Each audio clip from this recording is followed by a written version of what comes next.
'Tis I, Dr. Dementia, and welcome back to Dominion with... in the last episode, we went over the update pack for the base game, which made it a base game version 2.0. Now we're going to finally start getting into the different expansions that were released after the base game. And we're going to go into the first one, known as Intrigue. Intrigue was released originally in its version 1.0 format in the summer of 2009, and then received a version 2.0 in the fall of 2016. Now, like we did with the base game, I'm going to go over the version 1.0 cards first in this video, and then I'm going to do a follow-up video going over the version 2.0 cards and what was removed from the 1.0. But let me get into it and go over what essentially Intrigue brought into the game. Lemony fresh. Now, when the base game came out, most of the cards were pretty straightforward. You follow the instructions on the card, and that's it. They usually had one set of instructions for you to follow. With Intrigue, a majority of the cards that were released gave you a choice of what you could do with the cards, and that's the first theme that the expansion provided. Basically, choices between different effects. The second main theme to the expansion was that with some of the victory cards, they were multi-type. For example, you could find victory cards that also were actions or even treasures, which opened up some possibility of maybe it's worth having these victory cards in your deck rather than being dead in your hand. And that made it so that this expansion was not super specific, but general enough that it could be implemented in not only the base game, but other future expansions. And the reason why that was the case is when the first edition came out, you also got basic supply cards such as your coppers, curses, estates, silvers. You get the idea. So you could play this by itself without having to have the base game. However, this was, of course, updated in the second edition, where those base supply cards were not added, and you needed, obviously, the base expansion or the base cards set in order to be able to play this by itself. Of course, the big box edition, which contained the base game and Intrigue in versions 2.0, mitigated that a little bit. But yeah, a lot of generic updates. Nothing that would really super rock the game, but enough that you could have a lot of different possibilities and different combinations that you never thought were possible. And we're gonna see that when we start going over the cards that are in the version 1.0 Intrigue. Heidelin. Now again, with the base game video I did before, I'm going to go over the 1.0 cards first before doing a separate video on the 2.0 cards next. And we are going to start with Baron. Baron is an interesting card. Cost 4 to purchase, you get +1 buy. You may discard an estate for +4 coin. If you don't, gain an estate. This is definitely an early game card because you start off with 7 coppers and 3 estates, remember. So these are going to be initial dead cards in your hand, but now you have a reason to use these estates. Basically, trying to gain an early gold is going to be very useful to you if you can take advantage of Baron in your first couple of turns. Now, the +4 makes it a little bit cheap, so in a 3-4 position or even a 5-2 position, this would be a good opportunity for you to take advantage of it. In a 5-2, a little bit tricky, but you could gain a second estate. But you also want to be careful about its second effect, because if you don't have an estate in your hand, you're gaining it. And that's the major con to the card, because for the +1 buy, you really don't want to add another dead card in your hand. You want to be able to use this. And unlike cards where you would trash, you're discarding the estate, so you have another chance of using it again. A couple of Barons early on will help you take advantage of the board and get you, again, some more golds. But I wouldn't see this card being used mid to late game, only because if you're starting to get your higher cost victory cards, such as Duchies of Provinces, it's not worth picking up an estate unless you really have a bad hand, and at that point, you got so many other cards in there that Baron's going to rarely come up. So yeah, if you can get this, get it early. Alright, next up we have Bridge. Bridge costs 4 to purchase, it has +1 buy, +1 treasure. This turn, cards everywhere cost 1 less, but not less than 0. Now, I know what you're thinking with this card, and yes, it does stack. Let me go over something here. First off, you could buy this card early game, mid game, late game. You could benefit from it just beautifully. Because first off, plus 1 buy. So you have multiple buys to get some stuff. That cost reduction works across the board. It works with card effects requiring cost cards or your purchases alone. And the big thing is this stack. So if you had multiple copies of this card or you just throne room bridge multiple times, then you're basically reducing the cost of the card so much that if you had like 3 golds in your hand and a throne room and a bridge, you're walking away. You're walking away with some good victory cards. You're getting a province, no issue, and you could walk away with a duchy too. That's just fantastic. You can maximize this to some outstanding potential, and you're gonna see some nasty combos with this card. With some of the other cards I'll explain later on, but this works out great. And again, this is a card you could use at any point in the game. And honestly, this works well with Baron if you can get both cards early on.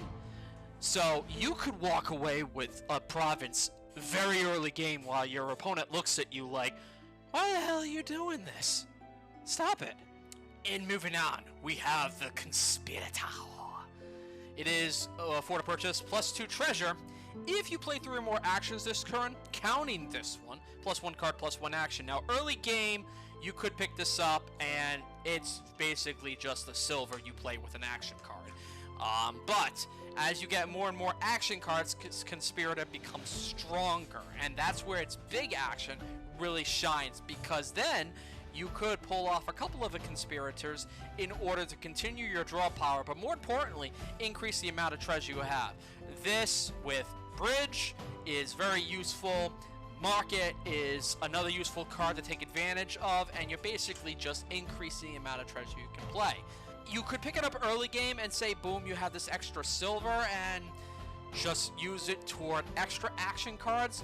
But remember, if you don't have a good combo set up in your hand early on, you're potentially just wasting its profitability overall, because most people will do it for the extra card, extra action, rather than just the plus 2 to it. Mid-game.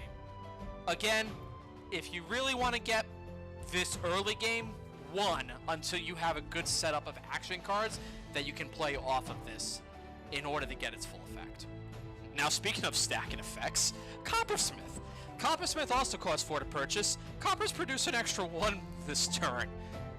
And yes, Throne Room also works with Coppersmith, making coppers, instead of producing 1 treasure, producing 3 treasures. So could you imagine if you had a hand with Throne Room Coppersmith and 3 coppers? Yeah, there's your gold, there's your province. Again, another early card.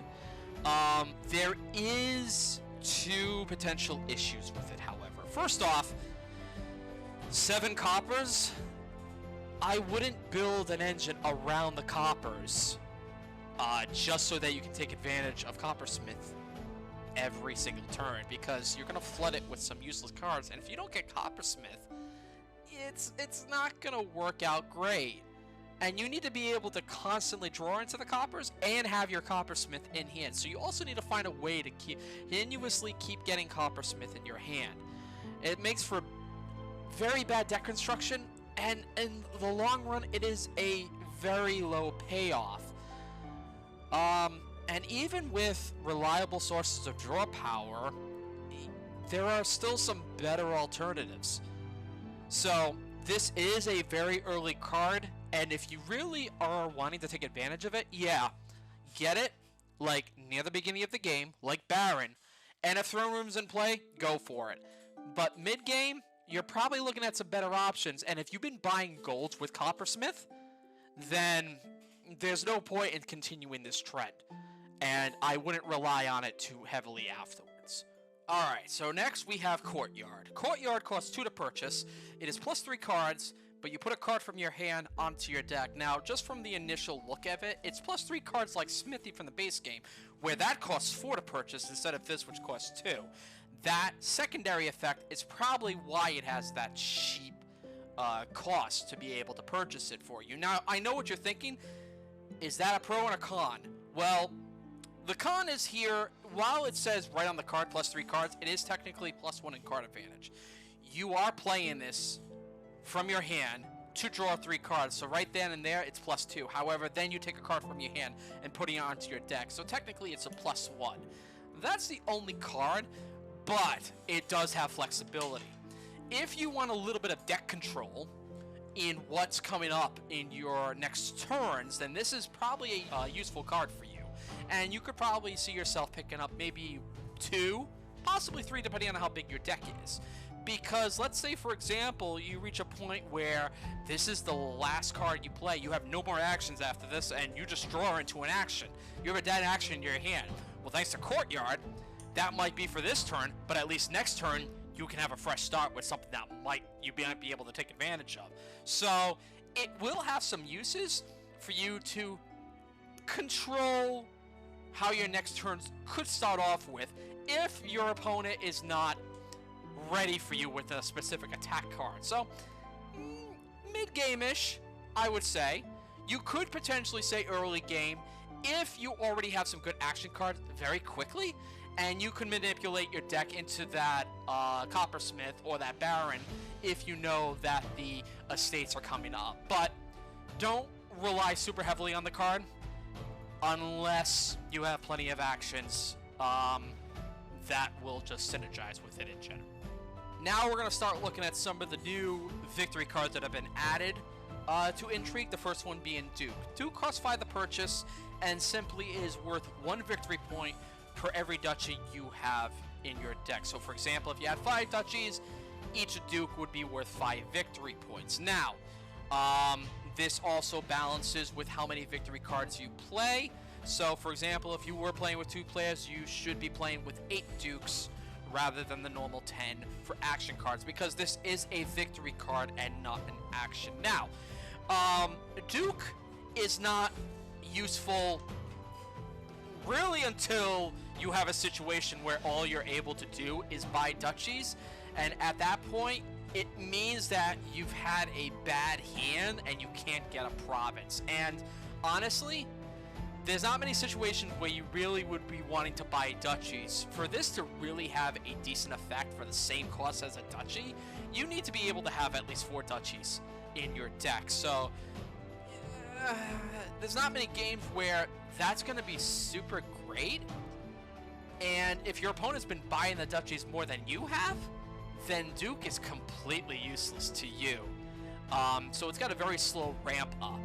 And there are other victory cards, really, that have a potential better use than really slowing down your deck. They become dead cards, and you can't really do anything about them unless you decided to, you know, trash them if you realize that your opponent is buying these duchies before you can. So you're just wasting unnecessary time.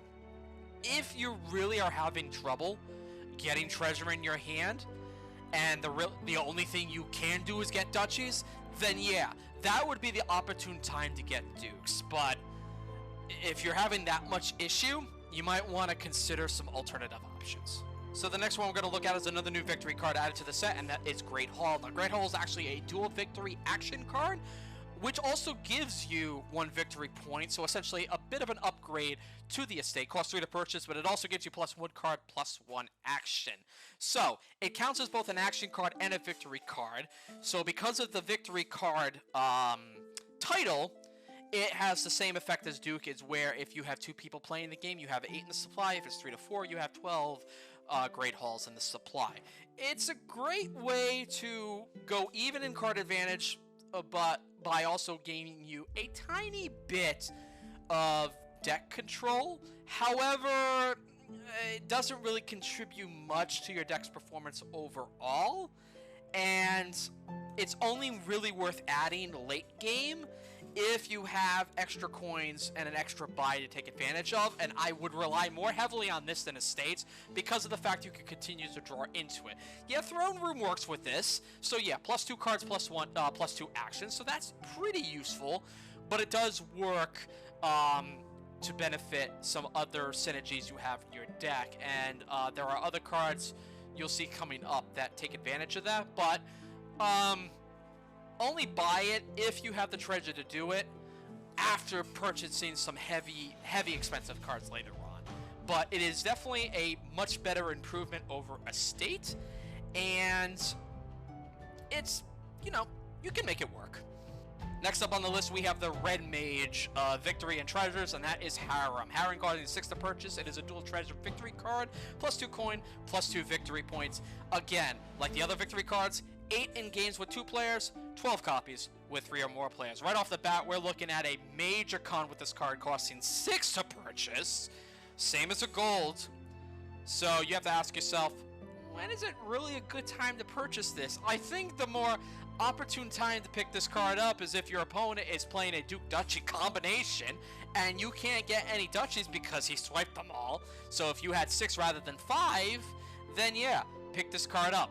Late game at that point, but I really don't see a reason to pick this up early game, because if you have 6, why aren't you getting the gold ahead of time? I will say, in games where you want to draw into victory cards, this is a good option to be drawing into, because at the very least you can use it for the coin, but I wouldn't pick up multiple copies of it, again, unless there was a situation where you could take advantage of its cost. Effect, yeah, you could bridge it to bring it down to the cost of a duchy to pick this up for a little bit cheaper, but only if you're behind in victory points, because if you're not, you build on the golds a little bit more. And honestly, I'd say the only other circumstance where this is useful is if you're starting to trash your very cheap treasure cards and going for something a little bit stronger. You could potentially get rid of silvers and coppers and get harems at backup, but you are wasting a buy.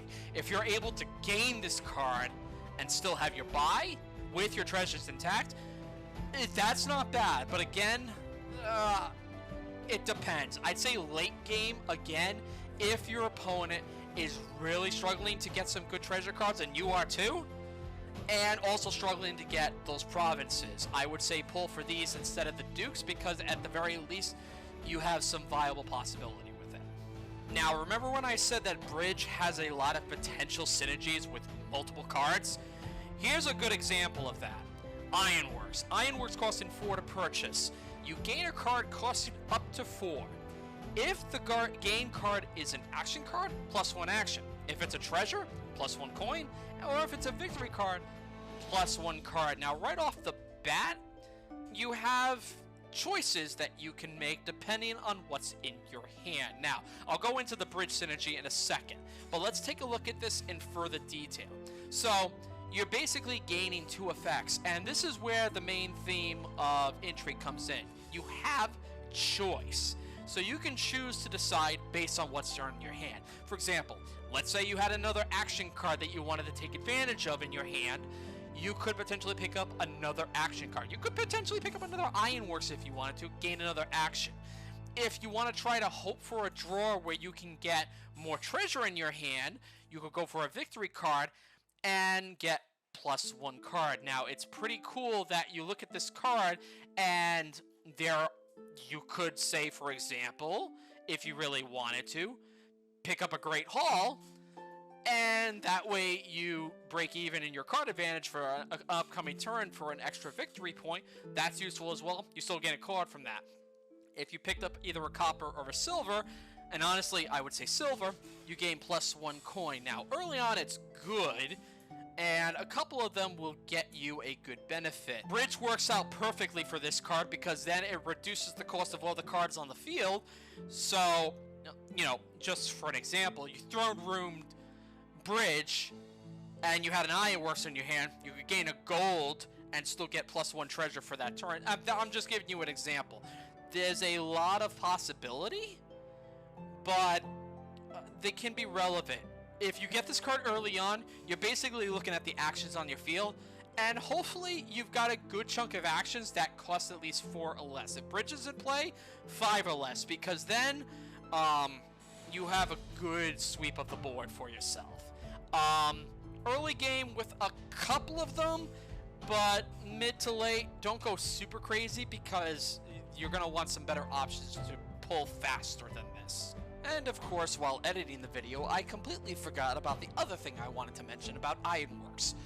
Let's say, for example, you decided to gain, oh, I don't know, a great haul with Ironworks. Well, because it's a dual victory card, both an action and a victory, you would gain +1 action for the action part and +1 card for the victory part, which makes dual victory cards actually more valuable in this particular case when playing Ironworks. So if you brought the cost down on Harem, then you would get +1 card, +1 treasure. A nice little added bonus to that. Next card we're going to look at is a very interesting action card that could set up to be a start of a cycle or even an engine. Masquerade. Masquerade costs 3 to purchase. You gain +2 cards right off the bat, and then each player with any cards in hand passes 1 to the next such player to the left, or to each other if it's 2 players, and then you trash a card from your hand. Now, the passing happens at the same time, so both you choose a card and you immediately pass it, not one after the other, so keep that in mind. Second of all, you trash. Now, the trash is optional. Let me go into this a little bit more into detail. You could set yourself up for some cycling, and potentially be fortunate enough to get copper from an estate if you want to maximize some early card advantage. And for 3, it's not bad. You could potentially do that. You just want to be careful with what's in your hand when you play Masquerade, because if you have some powerful cards as well as some expensive treasures and you draw into more powerful cards or treasures, you've got no choice but to pass it. So that puts you in a very bad position. Also, your opponent could potentially be trying to set you stuff up and could force you to make a decision that you didn't really want to make with some of the cards in your hand. Another use for this is when you have a situation where you have curses in your hand because your opponent likes to pull witches out of their asses and continuously pummel you, so you could be in the negative range for who knows how long. And if that situation comes up, I mean, yeah, you could pass the curse to them and let them deal with that bullshit themselves, because if they were giving them to you, they might as well enjoy it themselves. But if they're also passing you a curse, then you can take advantage of the secondary effect about trashing a card from your hand. So if you got an estate for an estate, and honestly you were hoping for a copper, least you can do, get rid of the estate to maximize getting into your coppers early game, or, you know, getting rid of the curse that you may not want to have. It's useful in getting some good deck control, and a lot of cards in future expansions will benefit extremely from this kind of synergy. But early on, you're limited based on what comes up. Again, if you want to really benefit from this card very quickly, early game, mid game, yeah, too, just to be able to potentially find some better cards from your opponent, or to at least take advantage of the trashing effect. Late game, not really. Next, we have what is essentially an upgrade to the base game Village card, and that is Mining Village. Mining Village costs 4 to purchase, +1 card, +2 actions like the original Village. However, it has a secondary extra effect where you may trash this for +2 coin. Now, early on, having a few villages in your deck is going to be useful to build up on some actions if you have an action-heavy hand. But the self-trashing effect has 2 uses, and the biggest use is basically your end game, where you want to maximize the amount of treasure in your hand for your purchasing power to get to your provinces, or even some gold very quickly on. You could do this mid-game to be able to afford something that your opponent wasn't able to get very quickly, but you can. So if you notice there are some powerful cards on the field, it might be worth trashing it, but overall, you couldn't say no to having multiple actions, and you still get to decide on trashing the card immediately after resolving the +1 card, +2 actions, and then continuing your turn afterwards. So you could set yourself up for success, but worst case, if you happen to break even and the hand you were dealt was, well, kind of shit, then you can at least rebuy a Mining Village so long as there was 1 extra. It's a very good card, and it's good to get early on, and that trashing effect is definitely good end game just to maximize your treasure output. If you happen to throne room a Mining Village, you can only use the trash effect once, because technically the card disappears from the field if you happen to do the trash effect first before using Throne Room's effect to play it again. So it's not there on the field for you to be able to trash it again. Now the next action card is actually pretty hilarious because it is one of the first cards that synergizes with itself, and that is Minion. Minion costing 5 to purchase. First off, you get +1 action, and then you have a choice of either +2 coin or discarding your hand and drawing +4 cards. And then for its attack, each other player with at least 5 cards in hand discards their hand and draws 4 cards. Now potentially, and this is the important part, it basically will combo with itself because you could draw it into your hand, have crab, but at least have another minion to draw out of. And you don't lose actions. You're net 0 on actions. So that's a pretty decent benefit. You could potentially also just play this for the action silver to be able to just increase your treasure load for that turn. Now, the attack, it can be completely random, but you could essentially screw your opponent in a better hand. But if you are comboing off Minion, you're only going to get that attack off once. And if you've already used your opponent to discard cards, say with Militia, Minion's not going to work for that effect. You're basically doing this either to get a better hand for yourself or maximizing treasure. The attack is secondary in these circumstances. Because of its high cost, mid-game. And really, it's at that point where you have more expensive treasures and you really don't have many coppers available to you. Definitely not an early game card, though. Next up, we have another dual action victory card, and that is Nobles. Nobles costing 6 to purchase. It gives you 2 victory points, and for its action effect, you choose one. You can either get +3 cards or +2 actions. Now, this is somewhat expensive, but there is a potential use for it. You are maximizing treasure, you want the +3 cards. If you have a bunch of actions, you want to use +2 actions. And this is usually a card you want to start off with to begin your action engine effect. And this is also dependent on what's available to you for purchase. If a lot of the cards are limited in actions or don't give you extra actions at all, Nobles could potentially be the most useful card to you, but you would have to constantly purchase this to gain extra actions. Now, Throne Room, good option to go for +4 actions.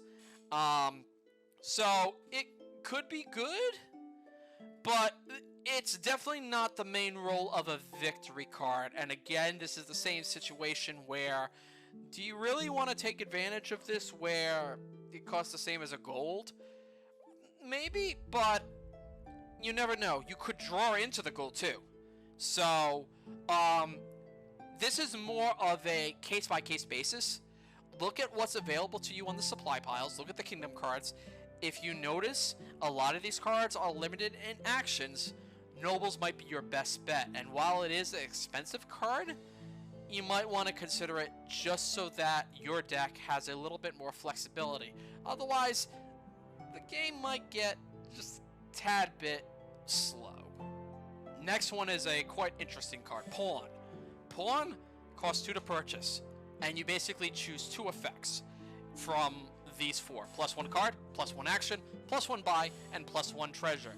The choices must be different. Now, this could be interesting, but you are basically looking at this from your hand, and potentially, if you know, what's on the top of your deck. Now, if you can play your deck correctly, the +1 card, +1 action might be useful. If you already have plenty of actions, +1 card, +1 treasure is another good option just to build up on buying a more expensive card. +1 buy, +1 treasure if you are sitting on some good treasure cards. You got to look at your hand here and see what you want to do. But this is a generally all-around good card, and for 2, it is a cheap card. In a 5-2 split, I definitely would recommend picking up a Pawn just to have some options. And you basically have 6 different choices you can take advantage of with this card. You could also begin getting a few extra pawns But because it's so cheap and you are basically choosing 2 out of 4 options to take advantage of, and with multiple pawns you could potentially choose the same options over and over again, you know, it's better to have this early game than late. But it's not a bad card for 2, and I would recommend it heavily over an estate if all you could afford is 2. Now the next action card we're going to look at is what I would consider a little bit more iffy than a lot of others, and I'll explain why in a moment. Saboteur. Saboteur costs 5 to purchase. Each other player reveals cards from the top of their deck until revealing one costing 3 or more. They trash their card and then may gain a card costing at most 2 less than it. Then they discard the other revealed cards. Now, first off, right off the bat, you don't get any benefit from it. This is a pure, straight attack card. You gain nothing out of it for playing it yourself, which means no extra cards, no extra actions, no extra buys, no extra treasures. You're just doing this to see if you can mess with your opponent. It costs 5, and that's high opportunity, but it's not an early game card as a result of it. You're looking at mid to late game at best with it, and if you misplay this, you could help your opponent more by cycling through junk cards if they cost 2 or less. So if you're getting into some more expensive cards, I say mid to late game because if you're looking at a situation where your opponent is getting expensive cards and trashing their cheaper ones, you could be getting rid of potential golds and provinces if they come up. Now, that's really the only most benefit from it. It's got a lot more problems just using the card rather than ignoring it. And honestly, if you were looking at other 5-cost cards out there, there's probably some better ones you can take advantage of. But if you really want to try it, give it a shot with 1, because even 1 possible disruption might change it. But again, if you play this and your opponent benefits from basically cycling through the crap, even if they got a worse card out of it, it might work better for them to be able to get a better hand setup and might be able to recover a province or a gold that they potentially lost, thereby breaking even for them, so you just stalled them for 1 turn. And again, with you getting no other benefit from it other than just messing with your opponent, it's not my first choice. It definitely isn't my second choice either.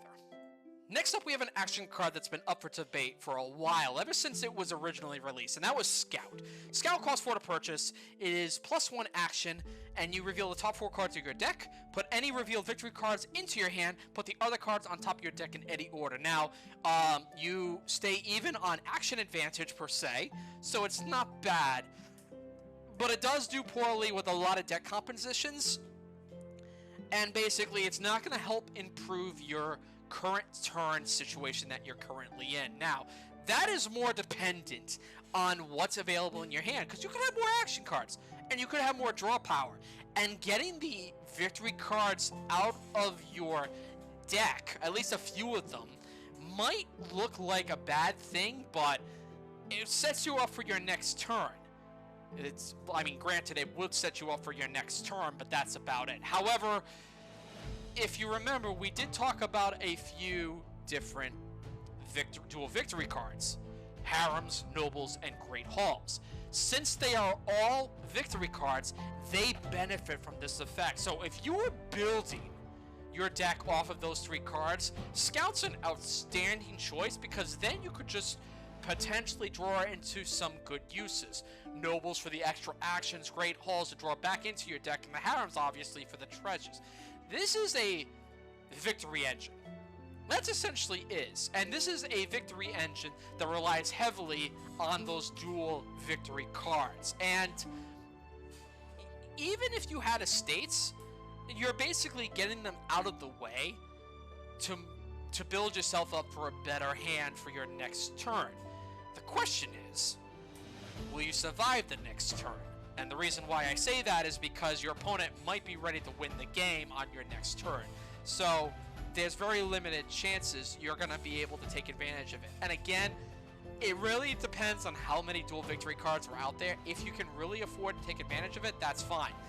And the main thing is, if you started trashing your estates in the very beginning of the game, Scout's going to have barely any use for you at that point. You'll know what's coming up, so you'll have an idea of what to play for your next set of cards.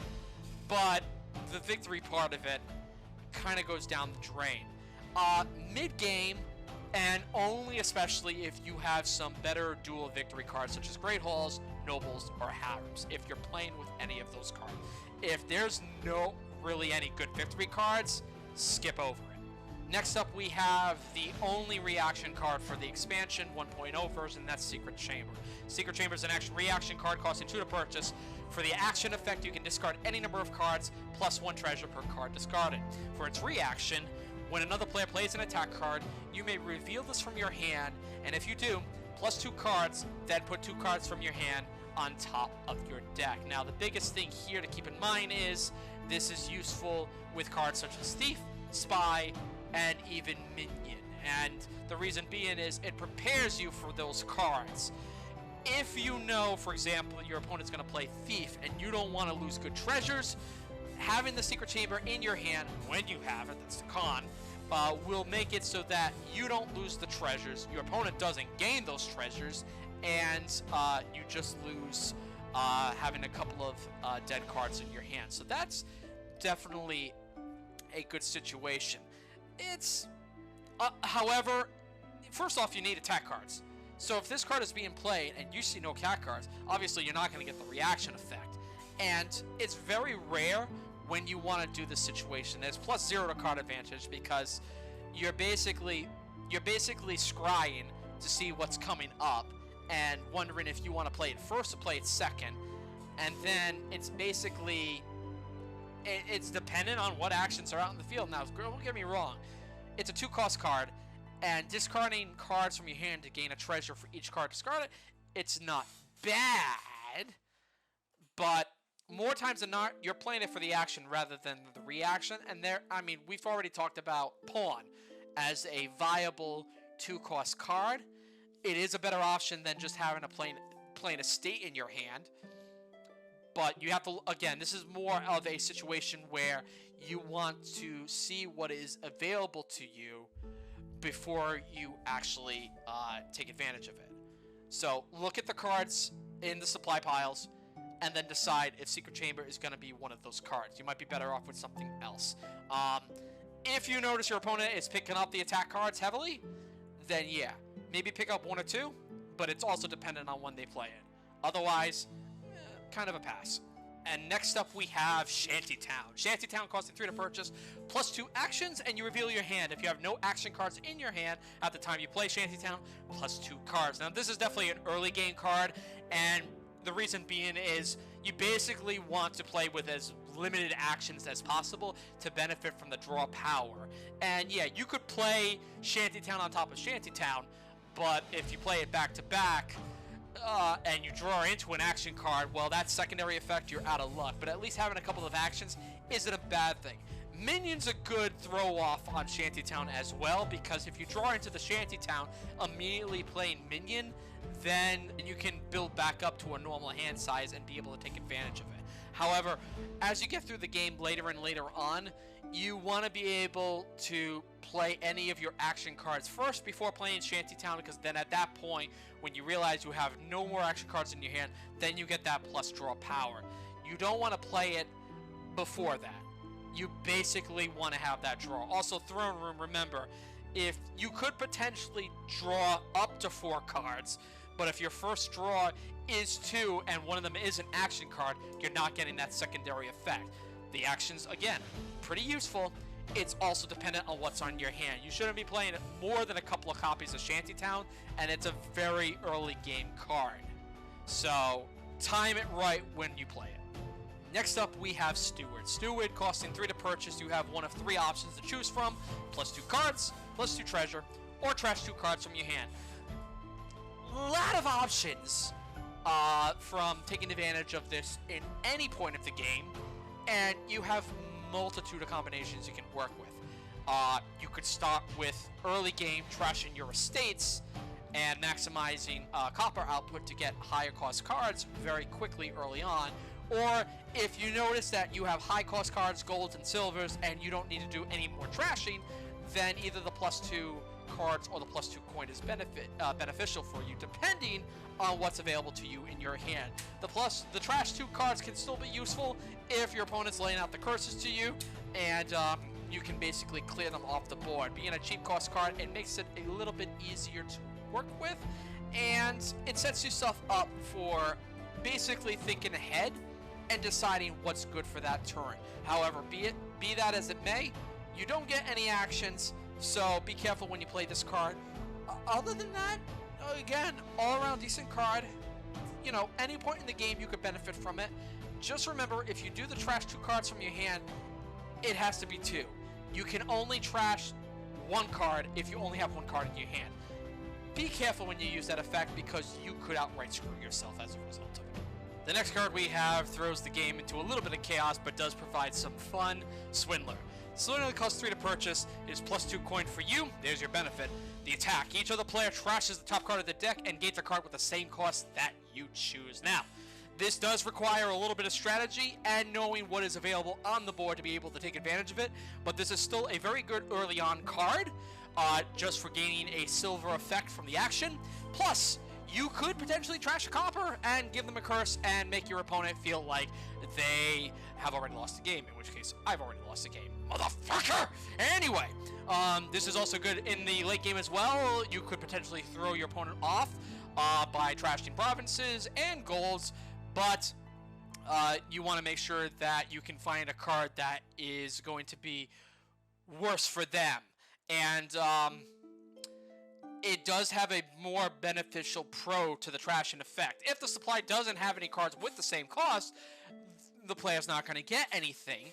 You can also give a player back another copy of card of what they lost. So if you notice that they are throwing provinces into their decks like crazy, and you mill those provinces, they lose out on victory points. Golds potentially losing out on some extra treasures. The coppers can turn into curses.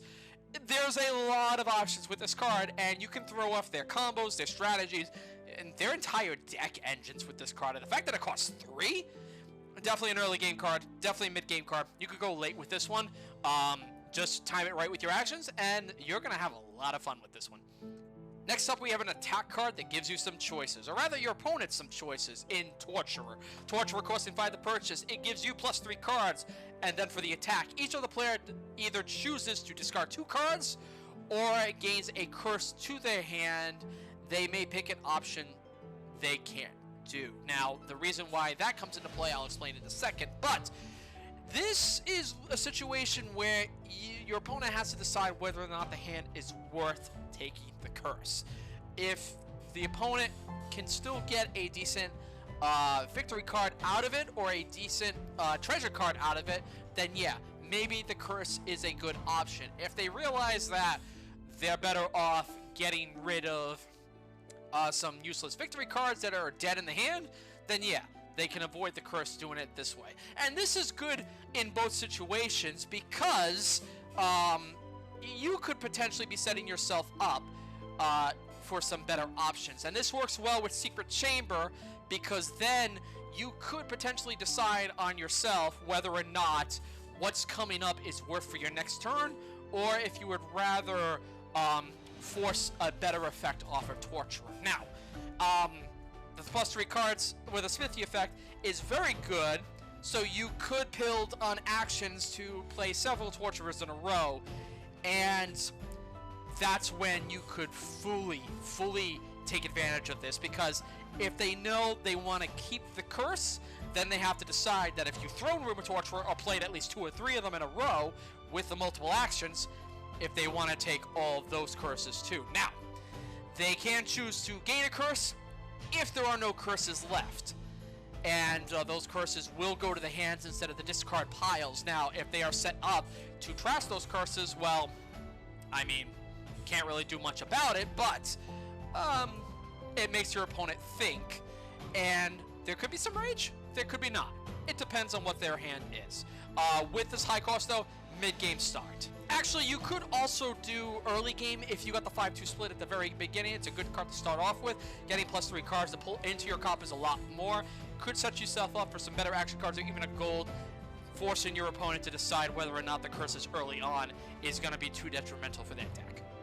And next up we have the Trading Post. Trading Post goes inside the purchase. Trash 2 cards from your hand. If you did, gain a silver to your hand. That's it. Definitely an early game card, especially if you start your game with a 5-2 split in terms of coppers. Definitely pick it up if it is one of the first, and I recommend using it very early on. Trashing 2 coppers to gain the silver is useful, and it's not a bad thing, and if you still have extra coppers, go for another silver at that point. If you got estates, go ahead and get rid of those for a silver. You're basically thinning out your deck for a good advantage. Eventually, down the line, you're going to be getting more expensive cards, more expensive actions, and you're not going to want to do any more trashing unless you absolutely need to, and there is very rare circumstances where you're going to want to do that. You're going to want to figure out a way to get this out of there, and fortunately, I will be talking about a card very quickly after the next one, which you can benefit from trashing Trading Posts, but again, early game card only. Mid game, at that point, it's basically thinning out your deck. I will say though, you could take advantage of curses and trashing those for the silver, but more benefit if you've had at least more than one curse in your hand. At least you won't have an entirely dead hand available to you. Early to early mid-game. And next up down the line, we have the Tribute. Tribute should be an attack card per se, but once you read its effect, you'll understand why. The costing 5 the purchase, the player to your left reveals, then discards the top 2 cards of his deck, quote-unquote the action, for each differently named card revealed. If it is an action card, you gain +2 actions, a treasure card, you get +2 coin, and a victory card, you gain +2 cards. Now, this has some nice effects to them, and they are overall not equal. You're going to want to strive to be able to get either a treasure card discarded or a victory card discarded, just so that you can benefit for the extra coin or the extra cards. If you got an extra card, it's not bad. +2 actions isn't not bad, but you need to be able to pull off more than just that. And if your opponent running a action-heavy deck, well, that could run into some potential issues, because if you don't have anything else to draw off of, you're basically done right then and there.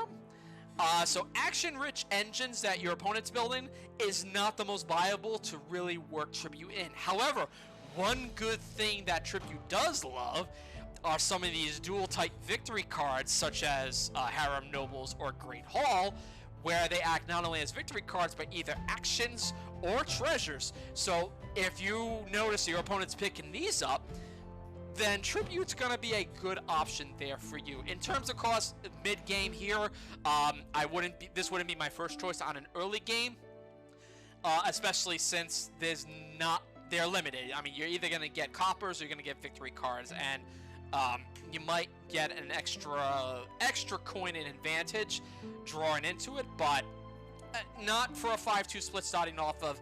Wait until you build your deck a little bit more, have a few decent actions, and then go for it. Action heavy, again, against action heavy decks, don't play for it. Don't go super heavy on it unless you see the dual victory cards coming into play. If they're playing big money decks, go for it. That's gonna be fun destroying them. Moving on to the second and last card of the 1.0 Intrigue set, we have Upgrade. Upgrade costing 5 the purchase. It is +1 card, +1 action. You can trust a card from your hand and gain a card costing exactly 1 more than it. This is very good in cycling, and this is a very good effect overall to use no matter when in the game, though because of its cost, start off in the mid-game just so that you have a good foundation. But this is good in very cycling and trashing and setting your deck up to some good possibilities. For example, being able to play Great Halls is a good use on this card by trashing estates to get the Great Halls.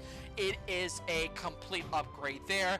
You can also thin out coppers and curses in order to be able to just mill them out of your deck when you don't need to, and falling off on Trading Post circumstances where you can't play action cards that are completely useless to you, you could potentially upgrade a Trading Post into a gold, and this is, you have viable possibility, but again, with its cost, you're looking at mid-game, but it all around, while it is a very old card, it is one of the nicer ones, being able to take advantage of it without any real repercussions. And a +1 card, +1 action gives you net 0 and card advantage, so you never know what you can take advantage of with this. Look at your supply pile, see what's useful to you, but if you at least are getting gold, coppers and curses, you have a way to get rid of them.